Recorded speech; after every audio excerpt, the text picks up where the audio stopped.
The FujiCast is an independent Loading Zone production. Kev, we are so up to date this week. So up to date. We're literally doing this hours before it goes out because the studio blew up the other day. Well, the computer in the studio blew up the other day.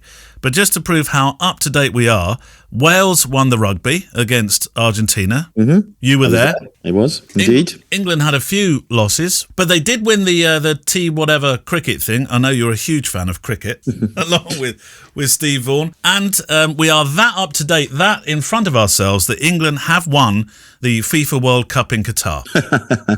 No, because that's not going to happen because Wales are going to win it. Yes, we're in the same group, aren't we? Yeah, this time next week it'll have started. I don't know whether we should talk to each other that particular The week. FujiCast. What do you think the score's going to be between England and Wales, the football teams, that is? Well, I think because it's the third game, if Wales and England, which hopefully they both will, win their two group games before that, then it'll be almost a dead rubber. It'll be to decide who finishes top and second, and then that depends on who finishes top and second in the group that they'll be playing against. So they'll either both be going out for a win or both be going out to try and lose. You ever thought about becoming a football pundit, Kev? It's true. That was excellent work. Although I don't know whether politically, in the correct sense, we're supposed to actually. I don't know. Are we supposed to be wanting to support this World Cup? I'm so confused, Kev. I don't know what to do. Oh, listen, it wasn't us that picked where it was played, so I'm supporting it. Yeah. All right then. Well, welcome to the FujiCast. It is going out as usual on a Monday, but you will not know the efforts that we've had to go to make it happen.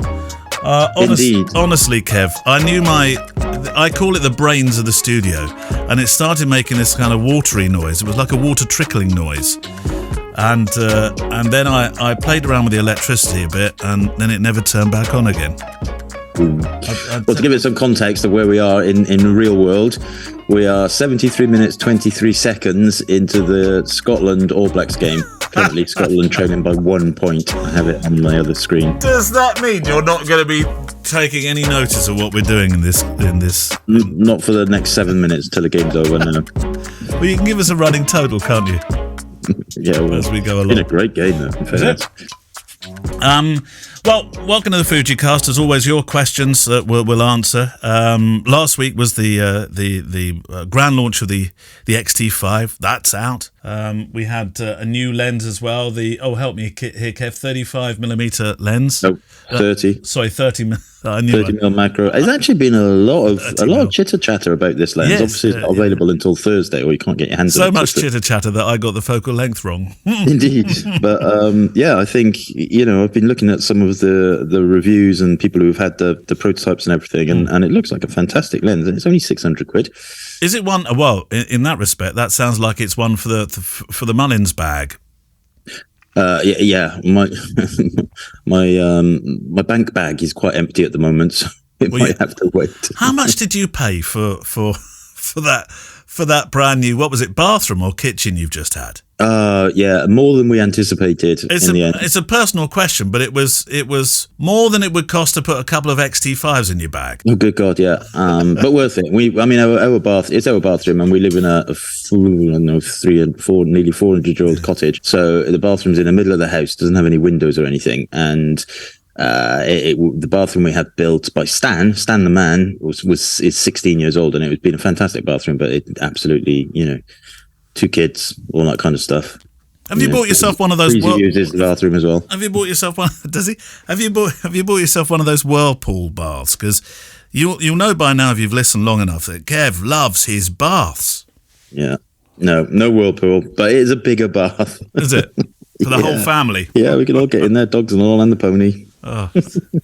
The other day, I heard this is a bit of an aside, but just in case you heard it too, there was some feedback on the BBC Feedback show. Martin Lewis had been doing money-saving tips. Now, if you're not in the UK, you won't necessarily know who Martin Lewis is, but in the UK, he's like the god of saving money, isn't he, Kev?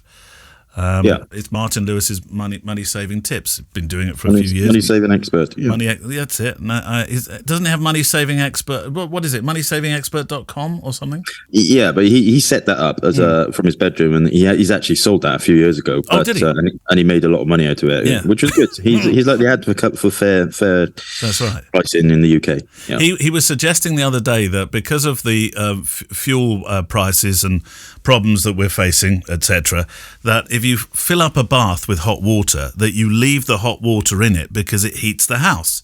Now, on face value, Kev, that sounds like a really good idea.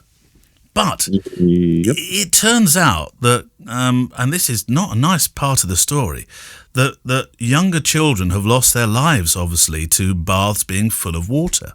Yeah, that's very true. And so as well, instantly, the BBC feedback stuff, it blew up with people. "Oh, you can't say that." Well, honestly, this world we live in. I mean, yes, I remember an advert when I was a kid. There was an advert that used to come on, and it was a cartoon advert, and it was basically all about, a child, a baby, a toddler could drown in an inch of water in your bath, so be careful about it. That's right. Quite rightly. However, listen, if you're grown up enough to write a comment on the BBC, you're grown up enough to not, if you've got a toddler in the house, you just don't do it, do you? No. Get a life, people. Just go and bang on somebody else's door. Just sort of feeling Kev out on this one. Yeah. What's the score? All Blacks just scored, by the way. I was going to say, what's the score? And they've so it is now. Have they converted a try as well? Yeah, 31-23, 4 minutes left. I feel really sorry for Scotland because they had an awful first 10 minutes, and then they played probably the best I've seen Scotland play for a long time, and now they're going to lose. Which did you watch? I know you wouldn't have watched it, England, because Wales were playing, but England playing yesterday in that semi-final. I watched it in the pub. Oh, yeah. Did you? Threw it away in the... I mean, a pass forward, and he thought, oh, no. Oh, no. I'm on about the rugby union, not the rugby league. Oh, the rugby... I'm talking about the rugby league with the pass forward. No. We don't... Do you not watch league? In Cardiff, what's the matter with...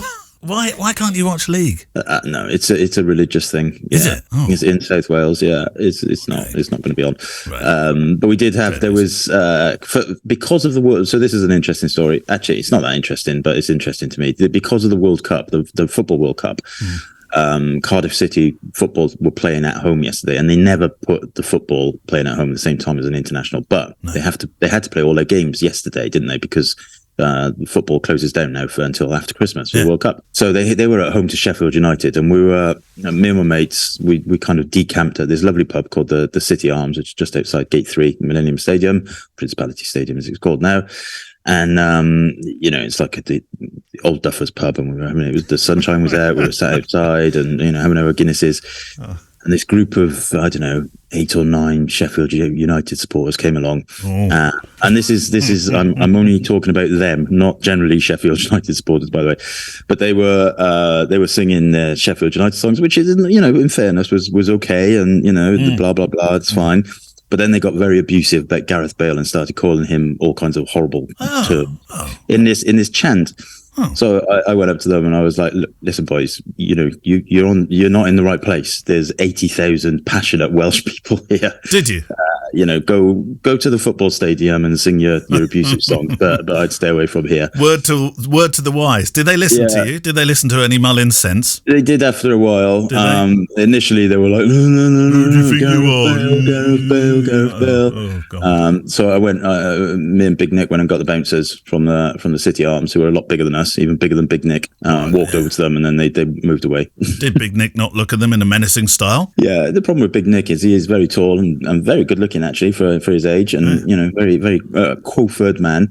He's a lot older than them, isn't he? So to them, we were just like old men. But I was like, "Look, boys, disappear." I wouldn't mess with Big Nick. Anyway, we should get on with some questions, Kev. Yeah, we should. Yeah, hang on. There's only 8 seconds left of the rugby.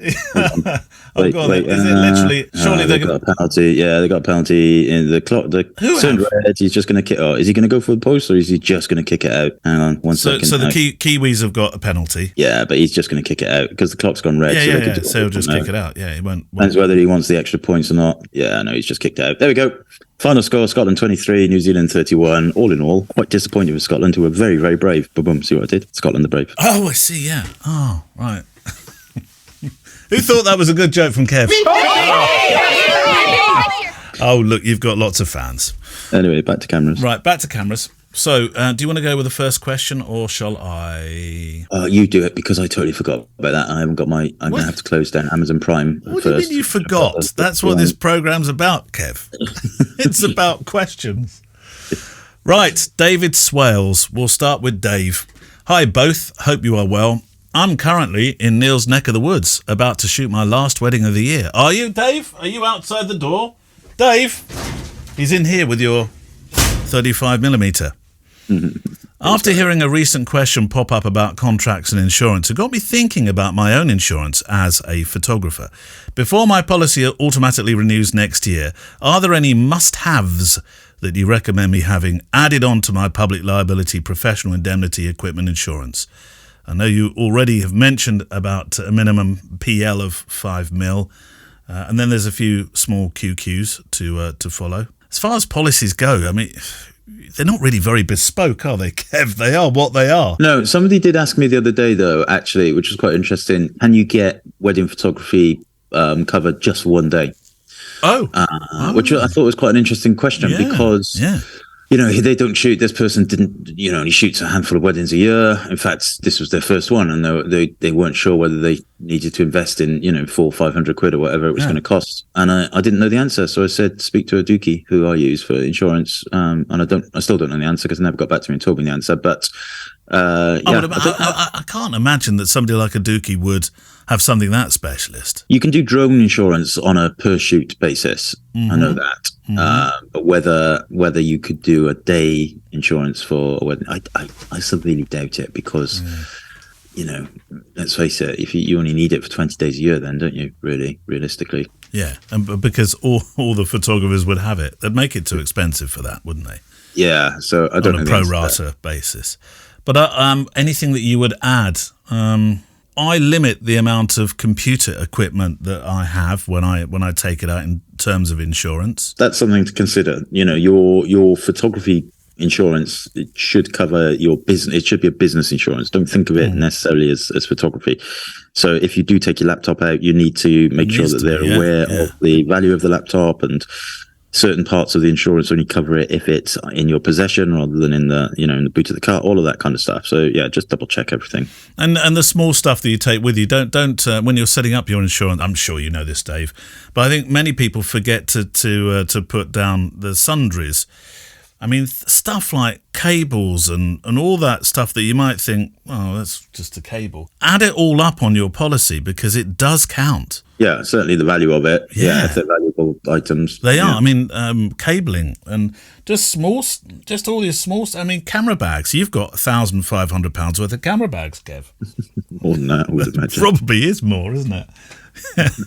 But stuff like that, tripods, lighting stands, all that stuff has a value. And I think often, one thing I have heard from people talking about insurance is photographers do tend to just insure their cameras and their lenses, and that's it. And sometimes they're not even putting things like flashes on them. Yeah, almost always underinsured, aren't we? You've got to figure it out. So, for example, I've got bespoke insurance for my computer in my studio, because it was, when I bought it, I've had it like 4 or 5 years now, but it was expensive. And so I've added that as a specific item, and with a separate insurance against it, in case it gets, I chuck a cup of coffee on it, or it goes walkabouts or something. Do you normally chuck cups of coffee on your computer equipment? Well, hey, listen, it was your computer that blew up yesterday, not mine. Well, but this has lasted 7 years, Kev. That's Mac for you. 7 years. Lucky 7. There we go. It wasn't so lucky 7 at all, blooming thing. Some small QQs to follow. Are there any, so here they are there often any hidden loopholes with kit insurance? I would assume loopholes means, can you get insurance a little bit cheaper, perhaps, by doing certain things? And no, not that I'm aware of. Tricky road. You've got to do it. You've got to bite the bullet. It's it's the fact. I do get angry at people who shoot professionally, and by professionally I mean just taking payment of any kind. And don't have insurance. Many venues these days. I mean, we're talking about weddings here, but this stretches past weddings too. Will ask you for well, certainly for your public liability proof, won't they? And so they should. Finally, I very rarely have photography students assist me at weddings, but I wonder, do I need extra insurance to cover them? Technically, you should have, well, maybe not technically, but you should possibly consider, depending on how you're paying them, whether you have employers' liability. Yeah, which you will generally have with most policies you take through a dookie for your company. No, I don't have. Oh, I have no, but then again, I've employed people. So that's the reason I've got it. I've opted in. But it does depend on whether they have their own insurance separately. You see, so that is a little bit complicated. But yes, another one just to kind of be careful of, be aware of, is that old chestnut. PL has, we've talked about this before, but some venues has gone up, are requiring 10 million now. God knows what you'd have to do to, I suppose, burn the joint down, like a Blenheim Palace or something. Oh, I'm so sorry. I didn't mean to burn your 500-year-old palace down. So, it costs more than to replace Blenheim Palace than £10 million. I have to say. That's true. Yeah, they'll you know what I mean. That's good for more. I've noticed that some PL demands are on the up. That's for sure. Right. Should we go to the Book of Face? Yeah. Culprit says, "Hi guys, I think that the X100V would suit my needs, I should say, sorry, although I'm not even entirely sure what those needs are. Obviously, they're quite expensive and impossible to get hold of at the moment, so I'm considering a previous retro version. Can you give us a quick or long rundown of the main pros and cons of each version from F through to V? Thanks much, from Worcester." Well, it won't take too long because there's only the F and V. I thought you were going to say from the 100 through to the V. Well, yeah, I mean, basically F and V are the last two. Yeah, so, yeah. Well, what I will. This is the easiest way to do it, right? So the X100S is about 8 times better than the original X100. The X100T is about 3 times better than the X100S. The X100F is about 6 times better than the X100T, and the X100V is about 8 times better than the X100F. Yeah. And what about the VS? Oh, wasn't supposed to say that. Is he joking or is he serious about that? We'll just leave it at that. So ultimately, I mean, you can look at the specs and the specs will tell you, but often the specs simply just say fast autofocus and stuff. Yeah. But I can tell you that the X100V has the same processor as the X Pro 3, X Pro 4, XT4, XT3, all of that kind of stuff. Doesn't have the same processor as the very new XT5, XH2S, and all of that kind of stuff. But it is, I mean, if you can stretch to the V, you will not be disappointed. But if you can get it, which, thanks to Tickety Talk, you can't, but the F is still a very fine camera. It does all depend on your needs. And as I always say, I feel like I repeat this in my sleep, just because there is a newer camera, it does not mean the previous one is worse. You have to decide whether you need the different factors. And if you don't, go for the older one. I still shoot. I took my X100V yesterday with me actually to Cardiff. Did you? Yeah, I thought I'd be a hipster for the day. Yeah. So I had it on a little short leather strap that I got from one of my old film cameras. Nobody came up to me and said, "Are you a TikToker?" So that didn't happen. I can't believe they didn't believe you were a TikToker. I know, especially those Sheffield United fans. But you've got to look at the specs ultimately. X100S was when the X100S came out, it was a revelation, really was. And it still is a very good camera, of course. Would you feel a bit shortchanged with an F then? Is that what you're saying? No. I actually don't feel like there's anything I can do with a V that I couldn't do with an F. Really?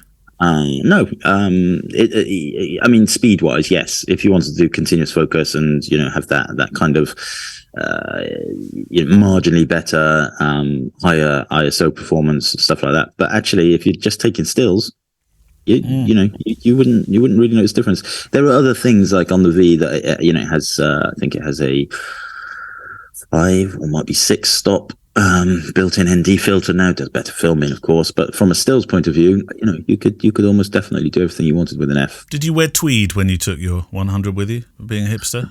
No, I was all planning on wearing my rugby jersey, but we left at 8 a.m. Kickoff was at 5:30 p.m. Right, it takes an hour to get to Cardiff. But Big Nick decided that we'd get her a taxi at 8 a.m. in the morning. Why? Which was, yeah, exactly. Anyway, so at 1 minute past 8, I got a text message from him saying, "Are you coming then or what?" What? I was still in bed. How were you? I jumped out. I went, But actually, knowing you all these years, though, you are I would always trust upon a Mullins to be there before anybody else. You are an early bird. I was just saying to Gemma this afternoon, she was like, I couldn't believe it. She said, you were literally never late for anything. Never. No, ever. No, I know. I've never known you to be late for anything. I was still at the taxi by 4 minutes past 8, though. Were you? I mean, exactly 3 minutes to get, of course, so I couldn't find my rugby jersey, so I threw on some clothes. Luckily, I'd had a shower just before, but I went to bed. I was going to say, was it Big Nick and Smelly Kev? The shower, didn't have a new shower. They were a new rainfall shower the night before. Just chucked on my clothes I could grab, hurled myself down the hill, and I was still in the taxi by 4 minutes past. Well, very good going. Good effort. If you are going to wear tweed, by the way, I saw a band play the other night, and it is this style now. If you're wearing a tweed jacket, you've got to put one of those wooden reusable forks in your pocket at the top there. That's what all the reusable forks. Yeah, it's what trendy kids do. All right. Just a little. Well, you might need one. I don't know. Yeah. Just hold on a minute. I don't need a fork. I've brought one with me. Thank you very much. It's in my pocket. Maybe it's for combing their beards. Oh, that's a good point, because this guy had a big beard. Probably that. Yeah. And for pulling out nits and things like that. Nice, thank you. Thank you very much to pick-time.com for supporting us on this show. They've been with us a little while now. We both use them. Fantastic way to show your galleries of the pictures that you make at your, whether it be a wedding or a portrait shoot or a commercial shoot, whatever really, for showing to your clients the work that you make, and within those galleries being able to design them in such a way that they don't just look linear. They actually look like a work of art, Kev. They do indeed. And you can get 1 month free, which is a recurring 1 month. So you get 30 months for the price of 12 for the duration of your membership by using the code FujiCast, all in uppercase. Right. I'm looking for a Q-ish Q here. Here's one. Chase Anderson. Chase Anderson, he sounds famous. Doesn't it? It's a cool name. Chase, yeah, Chases. Yeah. Hi, Kev. Hi, Neil. Hello from Washington State. Thanks for the show. I listen to it when I'm delivering mail on my day job. I wish I had somebody like Neil to say my name the way he says Kev. Say Chase really sexily. Go on. Well, I don't go Kev. Normally I'm going Kevin. If you actually edited this like show, Deborah, then. Did I? What's your middle name, Kev? David Francis. David. So if I was saying Kevin David Francis Mullins, now I would sound like Gemma. She only ever calls me Kevin when I'm in trouble. Does she? Are you Kevin? So I'm not quite sure what you mean by that. I don't think I've ever mellifluously said Kev. There you go. Just did it. Chase. My question is regarding the GFX system. Now you're in Kev's land.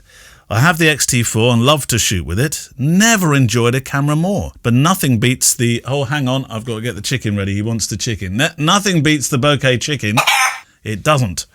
Of my Canon 5Ds. Sorry. I photographed... Well, it's a different sensor, isn't it? You're not comparing... Quite literally there, eggs with eggs, are you, really? Because one's a full-frame sensor and the other isn't. Isn't that the difference that makes here, Kev, when you're using when you're trying to get... Was that the end of the question? There must have been more to the question. No, there's more to the question. I just thought I'd deal with that section of it. I photograph weddings and use some great L lenses with those and just love the separation I get with them. But I'm somewhat eager to make my kit Fuji only because I prefer the colours and the ergonomics of the cameras. Is this separation possible? So we're talking about bokeh here, aren't we? With the enormous sensors, instead of using the X system, you see, Kev, what he wants to do is maybe step into GFX. And then he'll feel that he's perhaps getting all the bokeh chicken that he would have with his Canons, but with the Fuji system. I'd love a little bit of advice. The only thing I might say there, I mean, he likes the ergonomics of the cameras, but I wonder if you like the ergonomics of the smaller grip because you've already said you love shooting with the XT4, and it's going to be very different shooting a GFX to an XT4, isn't it, or an XT5? Yeah, although the GFX 100S and the 50S2 are much smaller than the original GFXs. So But they're still not bigger. Bigger than XC4. Still bigger than a 5D, and still certainly bigger than one of the new Canon mirrorless cameras. So you're going to be going quite heavy. I don't know if it would be bigger than a 5D. I have to say. Really? I don't know for sure, but Okay. I don't think so. I think probably close, maybe. But ultimately, look, you've got three. You're talking about three different systems there, as Neil said. You've got APS-C, you've got full frame, and you've got GFX. You've got to pick one that you like the best. Oh, is that it? Yeah. Well, that is it, isn't it? It's like we get this question. We get this question quite often. Why don't Fujifilm do a full frame system? And it's like, just use a full frame system. If you want full frame, use full frame. Oh, yeah, but he likes the colours. You see. Well, yeah, and they are most certainly different to the colours you will get out of a Canon camera or a Nikon, Nikon. Or I get it. But you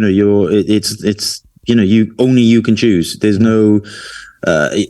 Going for a medium format or as near as damn it medium format sensor is going to present different issues to you compared to using super fast full frame. One of those issues is going to be the sheer speed. If you're shooting weddings, you need speed, don't you? Yeah, but the reason why I was quite abrupt with my answer is because if it's the bokeh that's important, then you have to base your decision on the bokeh, and that's it. If that really is what's the thing that drives your business, drives your passion, then stick with full frame. Bokeh for me is not a consideration in any way, shape, or form. Never has been. But there are people where it is, and so they must make their decision based on that. There will not be, at least I'm pretty sure I can safely say this, there will not be a full frame Fujifilm system, and that's the way it is. I can't personally see, to my naked eye, I can't see the difference between something shot on, say, like the 56mm f1.2 and the 85mm 1.2 Canon, which was the most fantastic lens, by the way. Yeah. If I look at the two images taken the same, I probably wouldn't be able to see much, if any, difference. I don't know. I think there's quite a large difference in the feeling of the bokeh. I think there is a difference of feeling there. It's a difference in the no. So you're thinking more about how the bokeh is rendered. Yes. Rather than the actual depth of field. That's a different thing. I suppose he's talking about the rendering, isn't he? Well, there you go. It's up to him. Oh, Kev, your bedside manner. Really? It's an unanswerable question. Basically, you can only pick what works and what you want. Kevin. Well, that's true. It's one of my favourite songs of all time, by the way, in the Hit Parade. What, Kevin? No, the Jacksons, Blame It on the Bokeh. Right, interview. We don't have an interview as such this week. We have something very special, though, that was recorded in Japan, and you can tell us all about it, Kev. Yeah, so during our time in Japan, we've still got plenty of stuff to come, by the way, over the next few weeks. But if you remember, we did post into the Facebook group, please ask us some questions to ask the product planners in Japan. I was about to say Tokyo, but it wasn't. We were actually in Omiya, which is just north of Tokyo, when this question was answered, or these questions were asked. And so we did read out the top 5 or 6 questions. Some of them were repeated, so here it is. Good morning, good afternoon, good evening, everyone. You find ourselves in the Omiya office of Fujifilm Imaging Solutions. I'm here with Kevin, obviously, and Jun Watanabe, product planner, and Takuya, also product planner. And we're here to answer some of your most commonly asked questions, some of my most commonly asked questions as well. I've snuck a few in as well. But we'll pass over now to the rest of the team. So thanks for joining us. And number one on the hit list, I think, was what have been the main challenges you needed to overcome to develop the 5th generation products with both cameras and lenses. Hello everyone, my name is Jun. Very nice to meet you. And about this question, I think the most important thing is the development of the X-H2S, because we have made improvements in especially continuous shooting performance, also about autofocus performance, so that it can reliably capture fast-moving subject, such as the professional sports wild birds, airplanes, and so on. And these categories have not been fully covered in the past. And we also took on a big challenge of commercializing the file transmitter, the optional grip, with an upload function to an FTG server so that it could be used by press and sports photographers. In order to establish these stable communication performance, we repeated field test over and over again. Yep. Okay, thank you. What would you say are perhaps the features or products you get asked for the most? We seem to get a lot of questions about video performance and features. We feel that the needs for video applications is increasing more than ever. And one of the other things that came up regularly was the term Kaizen, firmware update. Firmware update, yep. Kaizen. And some people seem to think that it's slowed off, especially for the older cameras. So, are there any plans to reintroduce firmware updates to bring the new features, film simulations for the older cameras? So, since many of our latest features and performance have been realized in the fifth generation system. So, currently, we do not have any development to all the models at this time. But of course, we will keep a close eye on the customer's request. Okay, Yes. thank you. How was the pandemic? How did that impact? When COVID came, did that have a big impact? Are we now seeing products that perhaps we would have seen 2 years ago? Yeah. Also, the parts procurement problem affected the mass production to some extent. But we were able to manage the development phase. Also, there was some impact on the production of the prototypes. And did you find it difficult working from home a lot individually? Is that a challenge in Japan? Because you work very closely as a team. Yes. And then suddenly you're very separate. We are divided. Yeah. But to use our latest technology, like Zoom or something, so we can manage from the homework. But at least once a week, we gathered to check the prototype product. Yeah, we could manage. Perfect. You've been involved in several products. What was your favorite one to work on, and why, maybe?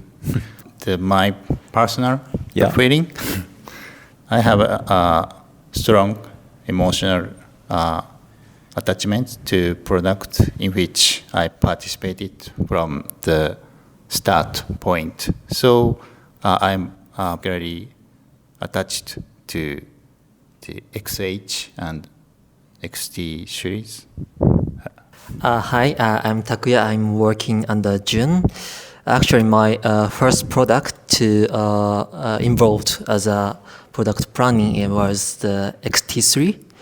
And then actually that was really tough because, as you know, the camera has got lots of functions when the device becomes new devices. Actually, XT3 is also there was a first model to equip the fourth generation model. So there's lots of functions to implement. So I need to learn a lot every day. So that was quite tough for me, but I have a lot of memories on the XT3. Good. It's nice to hear. It's nice to hear that it's not just a job. There's emotion attached to individual cameras. Okay, so one of our listeners, Matthew Chan, wrote in and said, I love my Fujifilm cameras for photographing my kids, but for capturing quick on-the-go video in auto mode or shutter priority, the exposure changes are really quite jumpy. I know video features are aimed at pros, but will Fujifilm please try to improve auto video modes to cater to everyday enthusiasts like Matthew? Thank you for your request. I would like to confirm this problem first. And we are sure that there are many people who record images, not only for professional use, but also for vlogging and daily life. So we will continue to improve the performance and the usability for each use. Phil Tholin Richardson said, are there any lenses that you would like, possibly more personally, rather than that are necessarily on the roadmap? Yeah, personally, I would like to see more types of the power zoom lenses. Mm-hmm. Yeah, power zoom. Personally, I think maybe same, because the power zoom is maybe not mainly, but most for a movie. Yeah. Actually, I came from cinema lens field, Okay. so I was in the movie field, so I feel more to see another range of the power zooms. So the next one has come up quite a lot, but who sent it in? Freak Wiley said, I would love an in-camera HSL slider for color saturation and or luminance. And so would I. Okay. Yeah, thank you for your request. Actually, we have not came up with this idea, basically. So, but as always, we will continue to consider new features and firmware updates based on your feedback. Wonderful. Yeah. Excellent. Try and add that to the list. That would be great. Okay, Glenn Colleton said, any plans to add in security features? I thought this was really interesting. Any plans to add security features to any cameras, as they cost more than phones and are far easier to sell on if stolen? Add in a simple security feature for when replacing memory card and or battery might help. Yeah, actually, again, this feature we haven't came up with this kind of features, but as he mentioned, the digital camera is much more expensive than smartphone, and then actually the price is going up higher and higher. So maybe we better to think like this type of features in future. Yeah. Okay, next one was Bjorn Muhlman, who said, and this has come up several times as well, he would really like 65-24 aspect ratio inspired by the X-Pan film cameras on the 40 megapixel X series, just like the GFX.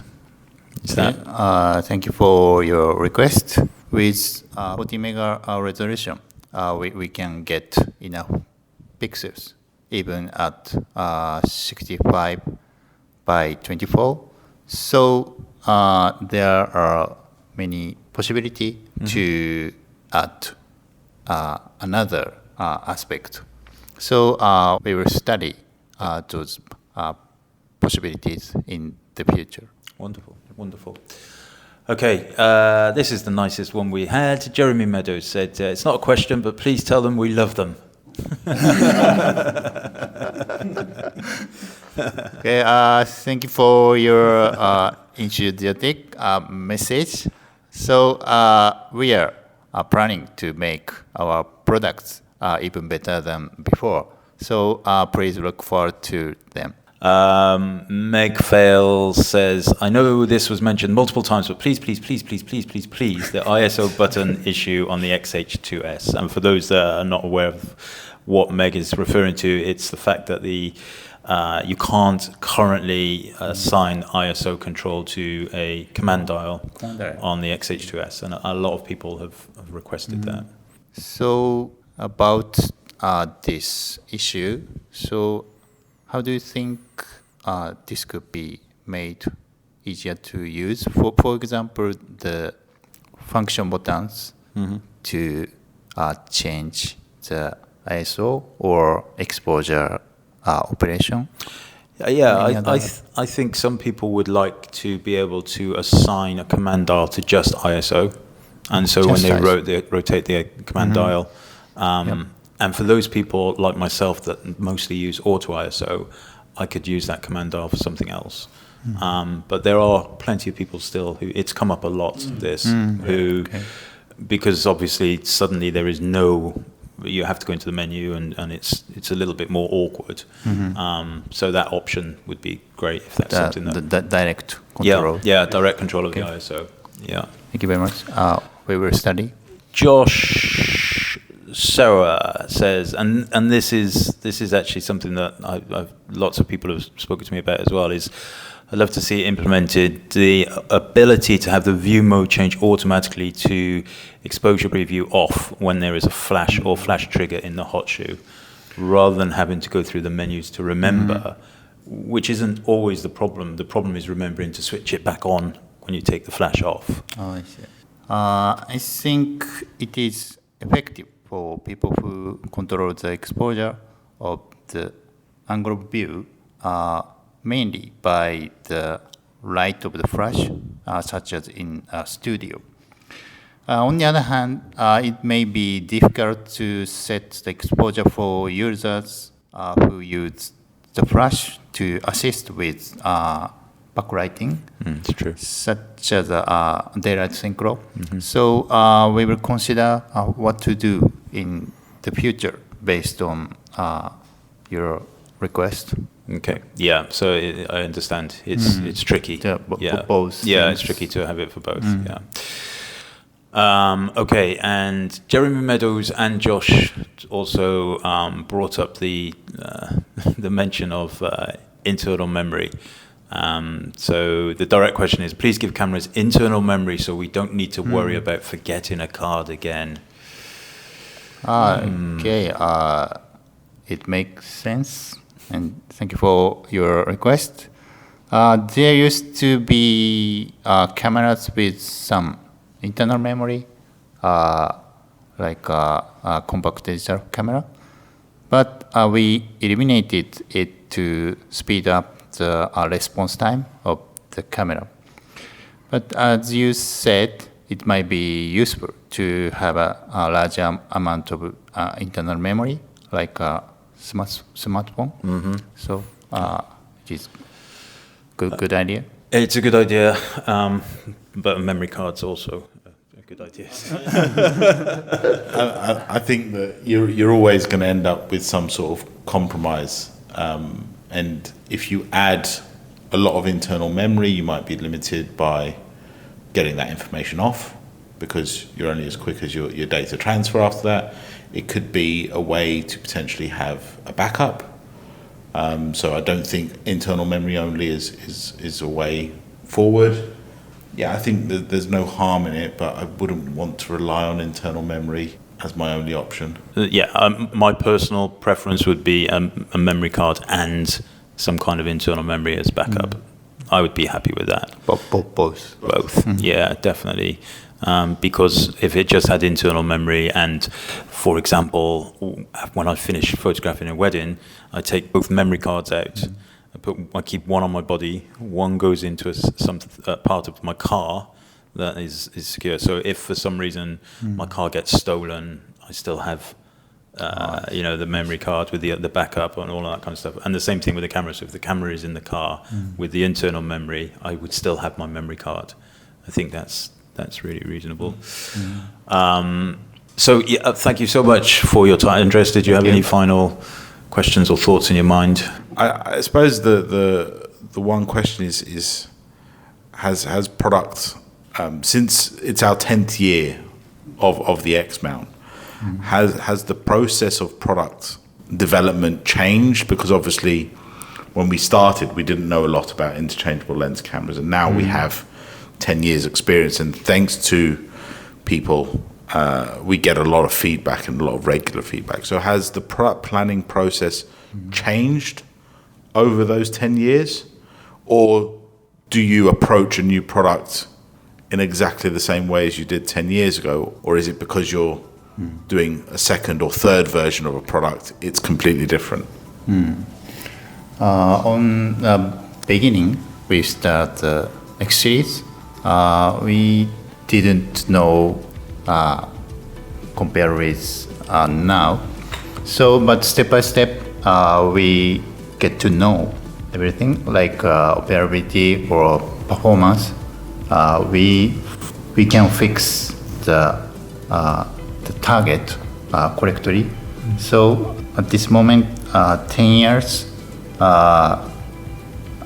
next 10 years, we have to challenge another thing.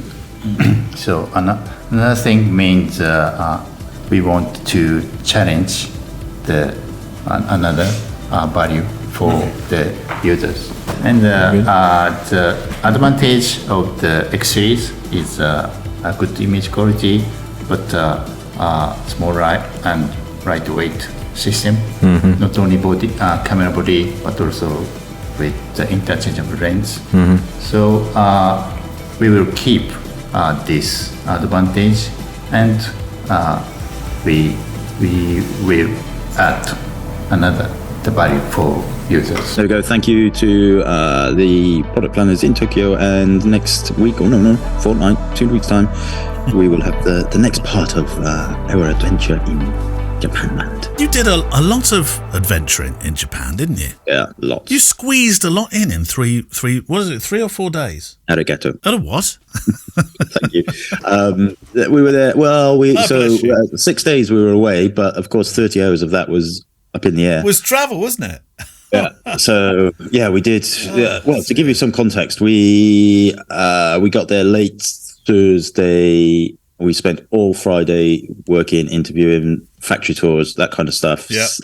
I then was whisked back to Tokyo to do my bit for the XT5 launch, the little video clip, and so then Saturday and Sunday was our own. Yeah. Andreas, bless him, booked us onto all kinds of wonderful things, and we had a great couple of days, quite exhausting but amazing. And then Monday and Tuesday was more interviews and work, and then we came home Tuesday night, I think, or was it Wednesday? Can't remember. Anyway, whatever. We came home. No, Tuesday. I'm glad you had a nice time. Yeah, it was good. Yeah, you'd have loved it.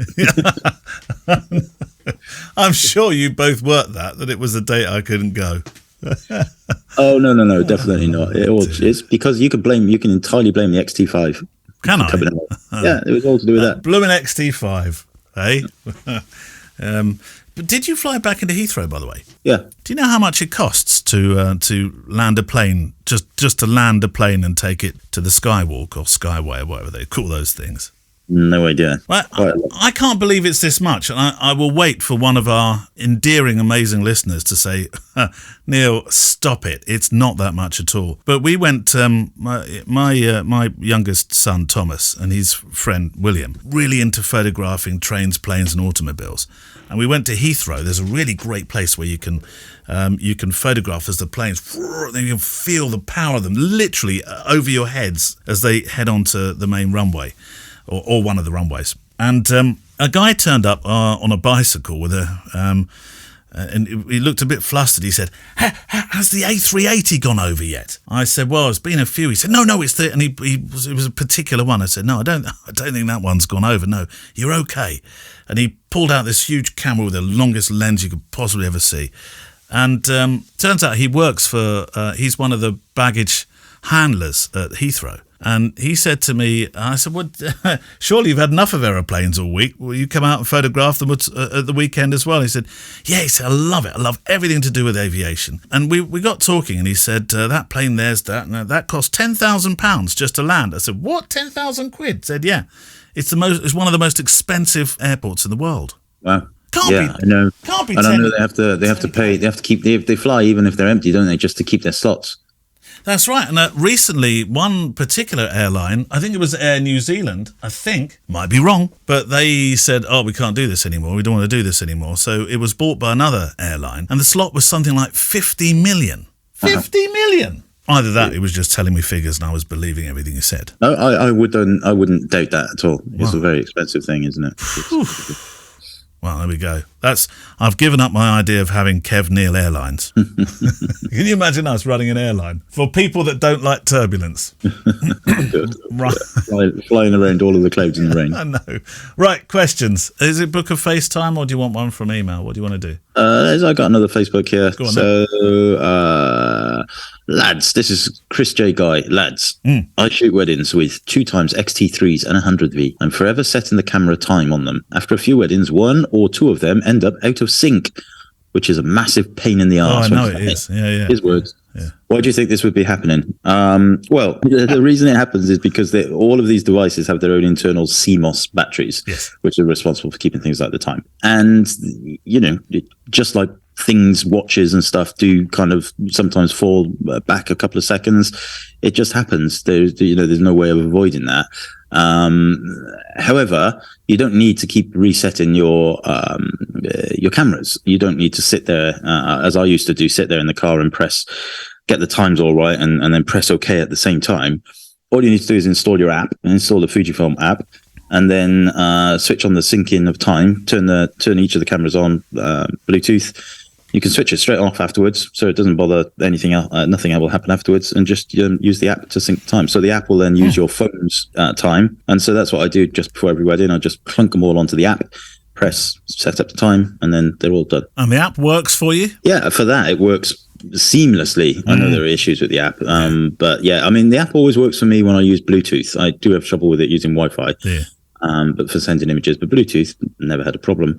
But Wi-Fi is meant to be quicker, and so a bit of a problem. But yeah, I mean there are issues with the app, but I think Fujifilm are aware of that. In all the time I've owned Fujifilm cameras, I never knew you could do that. Yeah, that's twice I've had that question. Somebody asked me that a couple of weeks ago as well. Well, you're not on this show, surely? No, offline. I like a direct message. Otherwise, I was going to say I must have been watching rugby that day.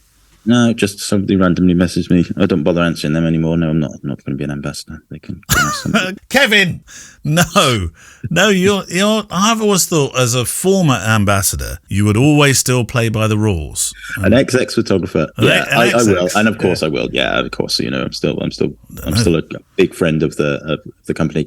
Although I have taken to being a little bit more abrasive with my replies on YouTube now. Abrasive, or do you just mean abrupt? What does abrasive mean? Or shorter. Abrasive is like a bit spiky. Yeah, that's the right word then. You're being spiky with people. Yeah. I had somebody having a go at me the other day. I put some pictures up from the XT5. And I said at the beginning, this is not a review. These are just some pictures I took. I didn't have the camera long enough for me to feel like I could justify putting a review out there. Right. Which, of course, a lot of people do reviews based on just holding the camera for 2 minutes. But I like to shoot a wedding and all that kind of stuff. So I said, look, I only had it for 5 days. I was not in a work capacity, so I'm not doing a review. However, here's some pictures.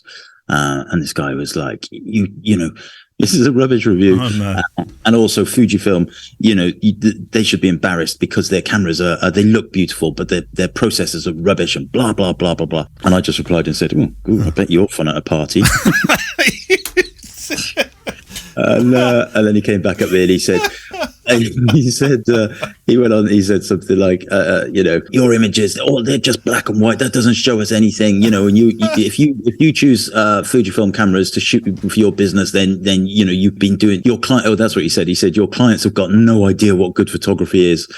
And I just went off on one. I was like, oh no, so you didn't say, I've had enough now. You went back on him. Yeah, I thought old Kev would have just gone, all right, yeah, whatever, your opinion. Yeah. But new XX photographer Kev was like, well, all right then, matey, let me see some of your pictures. And don't you ever bring the integrity of my clients into doubt on my own channel. Ever. Or expect to come round and have a bath. Yeah, all that. Yes. Some people and then another guy had to go at me for... No, not another one. This isn't a review. No. And I was like, look, pal, if you look at my channel, you'll see many hundreds of hours of free content I put a lot of effort into for my 90 quid I get from AdSense every year. So if you want to have a go at me, have a look through the channel first, or go and look at someone else's channel. I said you had a choice. I said at the beginning, it's not a review. You chose to carry on doing that, listening or watching the video. Said, you were the one with the problem, not me. And I know where you live. Yeah. Probably a Sheffield United fan. Oh, Kev, you said you wouldn't do that. Oh, dear.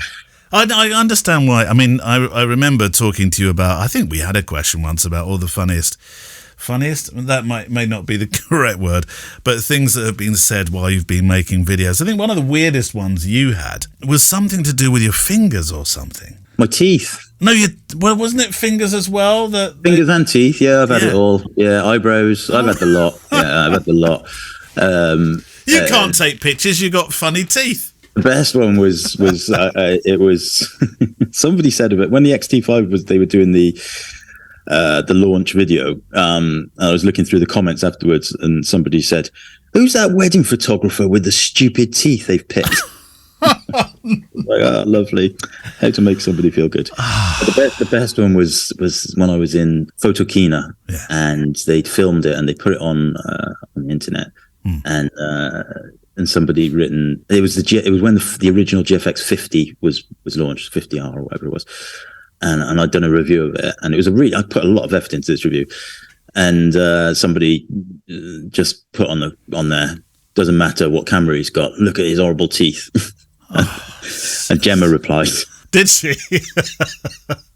Don't mess with Gemma. Yeah. She said something along the lines of, "Hello, this is Kevin's wife here. I love him very much. He's a very, very good photographer. Yeah. I like his teeth. You, my friend, are." Oh no, she did not. Oh no, he said, "You, my friend, will always just be." I had to remove that. Yes, yeah, I'm not surprised. Yeah. I don't know. But now rolling into my nearly XX photographer. Yeah, this abrasive mood. Yeah. I won't remove those. This is Kev V 2.0, isn't it? Maybe I'll just delete my YouTube channel and just no. There's super stuff on there. No, you should know. Don't ever be put off by the few people that moan and complain and well, you know this. You've known this forever. Yeah. No, I know. Yeah. No, I'm not feeling sorry for myself. No. I'm just, that's it. No. Yeah. Well, I can take on Sheffield United supporters. I can take on an anonymous Pete on the internet who's probably sat in his mum's basement eating pizza and drinking Coke. Right. Shall we move on? Stephen Champion has written in. Hello, Stephen likes you. So that's good. Hi, Neil. Hi, Kevin. Question to you both. As the dad, uncle... Got me worried then, especially if he's from Merthyr Tydfil. As Kevin's son, where's this going? I should have read this question beforehand. As the dad, uncle, son in the family with the camera, I sometimes get asked to bring along your camera to family events. Oh no, here we go. You've got a nice camera, can you bring it along? I'm happy to do this for the experience, although I explain to them it might go horribly wrong as I'm not a professional and I just shoot for fun. So far so good, and people seem happy to get the shots back. My question is reference a recent family event, my daughter's engagement party. Congratulations, your daughter. It was conducted in a family garden. It was only when I got home I noticed how some garden lights and wiring was growing out of people's heads, and the fence used as a backdrop to lots of group and couple shots was looking pretty poorly maintained and needed repainting.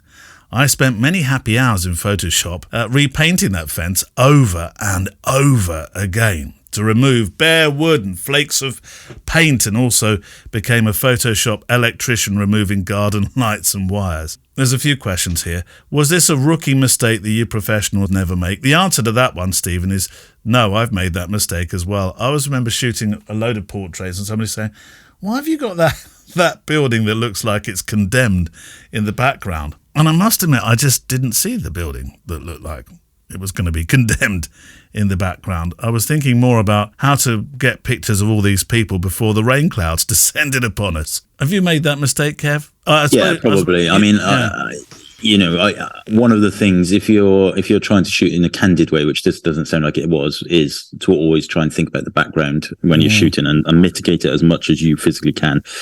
But yeah, it's not something I come across. It's not always possible either, because sometimes you'll be working at a venue, and now this could be weddings. Sure, I know we've done a lot of wedding-centric stuff today, but it can be applied to lots of different styles of photography. That's for sure.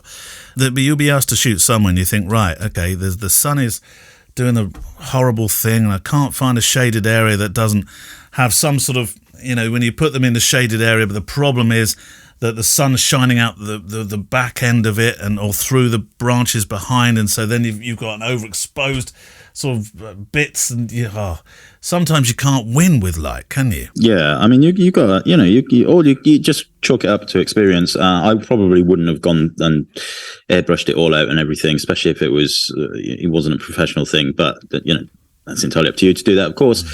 But yeah, I mean, just you've learned a lesson, and lessons are there to be learned from. One thing I do have now is a couple of speed lights in the car. I don't tend to like to do this, but as we head into winter, I guess there is going to come a few gigs where I do this with a few portraits that I do. I'll pop those up and say, let's go inside and get these shots. It might be easier than trying to find somewhere outside. Mm-hmm. And yeah, absolutely. That might have helped you. Do you study your backgrounds purposefully, or does it just come naturally to you now? Like when sometimes you say Neil to me, I'm gonna go, Kev.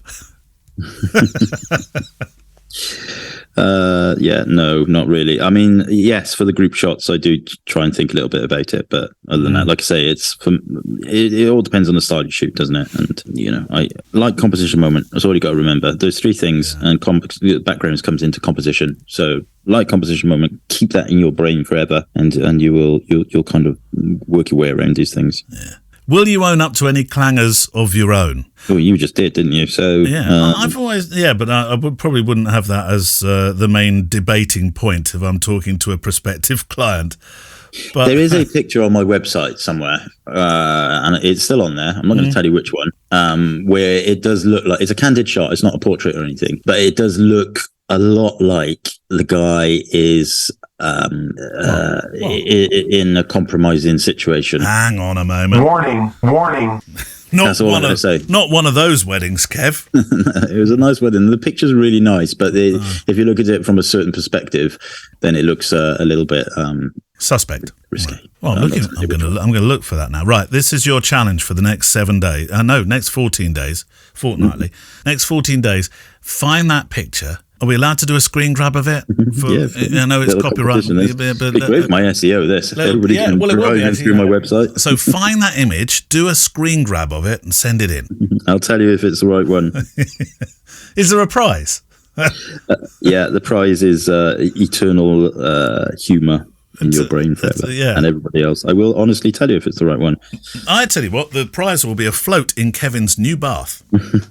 So I think it is important to own up to clangers, and if you make mistakes, you're only human. And I have had moments where clients have questioned things, and instead of saying, yeah, but blah, I am certainly not above saying, that's a fairly good point. I shot it for this reason, but I can see why you're saying that. And yeah, I get that. I'll take that one on the chin. I think it diffuses many a situation, that sort of thing, doesn't it? Yeah. You've got to learn, haven't you? And take things on the chin. That's the whole point. Yeah. Lastly, as Kev is a documentary wedding photographer, would he have documented the shabby fence and the dodgy electrics in the first place? I think the answer, actually, I'm going to answer even for Kev, is yes, he would, because it's real life and authentic. Exactly. Or in this case, authentic. Yes. Right, next one from the Book of Face. Okay, so we have one from, I'm going to go back. We've got quite a few questions, so I'm going back in a little bit. This is quite a long one. This is from Paul Sillard. Paul, where have you been? Yeah. Paul's actually, he did post this 4 weeks ago. So he pulls me up. He says, but the first thing he says is, by the way, please pronounce my name without the Z. So there we go. What were we doing then? Well, you weren't. I was calling it Zillard because there's a Z in it. Oh, were you? Okay. Yeah. But, I've said this before about silent letters. Pointless. What a waste. Anyway, he specifically mentioned it, so I don't think we should labour the point. Probably not. But at least I got it right. You got it wrong. Yeah, that's true. Yeah, you're the good guy. I'm the bad guy. So here's another topic to say. Penny for your thoughts. It relates to Fujifilm glassware and gas gear acquisition syndrome, for those who don't know. What are your thoughts regarding some of the older XF lenses? In particular, I'm thinking of the original 18 f2, 35mm 1.4 and 56 1.2. Some people pursue adapted oldie lenses, but few people talk about the older XF lenses. They all have new whiz-bang L replacements, 18mm 1.4, 33 1.4, new 56 1.2, etc., etc. I realize that the new lenses have very high resolution, faster focusing, and weather sealing. I get that. The flip side to these include character and feel, and of course lower cost, which make them more affordable, especially if you pick up a pre-loved specimen. Pre-loved specimen doesn't sound right, does it? Doesn't really. It sounds like one of your old loves. My case. I took one of them to the doctor's a couple of weeks ago. Anyway, in my case, Kevin. In my case, I didn't actually. I haven't been to the doctor since I was 18. In my case, I already own the 3 lenses. No, I know I should, but I don't. In my case, I already own the 3. This is XX photographer Kev talking. I already own the 3 lenses I mentioned. However, I want to shoot more dog photos using the animal recognition feature of the XH2 and need fast AF for the little critters. So my personal dilemma is, if I were to buy only one of the newer offerings, then which should it be for animal portraiture? And after buying a new super duper lens, should I keep the older versions for its character or let it go? I'd love to hear your thoughts. And then he says, P.S. if I'm allowed to, of course you are. And anybody can do this, by the way. My website, it is, I'm going to spell it out, REMEKTEK media.com. remektekmedia.com. No Z in that at all. REMEKTEK media.com. I have a quick squiz at the dog section, he says. It's under development, but yes, very good. Yeah, what would you do? Well, I think if you're going to get the advantage of fast focus, which he's talking about, you can't be. I mean, I've got it here. You can't be using one of the old 18mm, the f2 one. That's no. You've really got to buy the latest glass to take advantage of that situation. Surely, haven't you? I would say you need the ones with the rapid motor, what do they call it? Sunday afternoons. Linear motor. You need the linear motor one to really make use of the pet detection. Yeah, I mean, I've got your 60mm macro here. Look, which is a beautiful lens.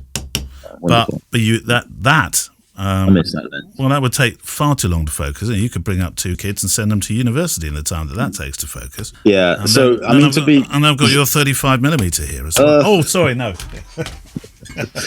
To be succinct about it, Paul, I would probably go for, if you're doing pets and you want, you mentioned portraiture, but you also mentioned like them running around. So if if they're sitting still and you want a nice pet portrait, then you want to go for a longer focal length. I would say the 56. 35. No, not 56. Yeah, the 50. See, the problem with the 50, the new 56 is it doesn't have a linear motor. So whilst I've shot road races with it, I would still suggest the 33 1.4 with a linear motor and just stand a little bit closer. Although it depends how growly the pets are. That's probably the one I would go for. And then you've got your older trilogy of lenses for the character then, haven't you? If you have to swap one out, I would go bring in the 33 and then probably drop out the 35 1.4, the original, because that keeps you then with the longer lens, the 56 1.2 original, and you've got the 18mm f2 then as well for kind of context setting. Problem solved. I thought you said that was a long question. I made it a lot longer than it was. Did you? All right. Have we got time for a QQ? Shall I see if we got a quick QQ? Well, by the virtue of the fact a QQ is a quick QQ. I don't think I've got a QQ here. Maybe we have. Naraman Musavi. Hi, guys. I was closely following your discussion on the meaning of bi-weekly. The answer, which Neil finally Googled, boggles the mind. It occurred to me that based on these findings, bi-weekly and bi-monthly can mean the same thing. Anyways, today my question to you is hypothetical. There is a question. If you could only take one camera, one lens, Fujifilm of course, to a wedding, which combination would you choose? May I go first on that one? XH2S now. And this is going to be tricky because it is my favourite focal length, but it's probably not going to be great for the entire wedding. But you've only said one lens, so it's going to be the 56. Yeah. If I could only take one camera and one lens, I would say I would probably. It's hard, isn't it? Because if it's a professional thing, then I wouldn't say the X100V, but I would go with the X100V. If it's professional, then and I could only have one lens, one camera, and everything else had to be deleted from my life, I would go X Pro 3. X Pro. X Pro, the latest X Pro. And the 18mm, the new 18mm lens. I thought you'd ground to a halt then. I did. My head is all in the skies. Yeah. X Pro and the 18mm. Thank you. Okay, that's it. My thanks, or our thanks, sorry, to our wonderful sponsors. pick-time.com. What is the offer that you can take advantage of, Kev? Use the code FujiCast, all uppercase, and you will get 1 month perpetual, 1 month free. Just do it. It will honestly make your life much nicer. As nice as coming round for a bath in your brand new bath, Kev. Yep, absolutely. Horses and all. Were you not tempted to actually do the show from the bath this week? Maybe I am. I think maybe we should do that. One week we should have Kev in the bath as the show. Good Lord. That's it for this. Well, we've done well with questions at the moment, actually. Normally we're saying at this point, if you don't send questions in, that's it. We're going to have to fold. But we've done all right, actually. So, but we could always do more. How do you send them in? How do you send the question in if you're going to do it via the Book of Face, Kev? Just go to the FujiCast Facebook group, search for it and find it, and join the group. And there is a pinned thread at the top, which actually I've just realised says New Year, new questions for the show. So I must have posted that last January. Maybe it's time for an update. But no, just leave it there. It'll be fine for the January coming. Yeah, that's true. Yeah. I'm saving letters. Yeah, you are. You're not wasting letters. Or if you want to send in an email, click at fujicast.co.uk. We will see you in a couple of weeks. Bye-bye. Bye. The FujiCast is an independent loading zone production. Email the show with your questions and words of wisdom to click@fujicast.co.uk. Email any complaints and political nonsense to our wives, who will deal with your comments in their own good time and in their own good way.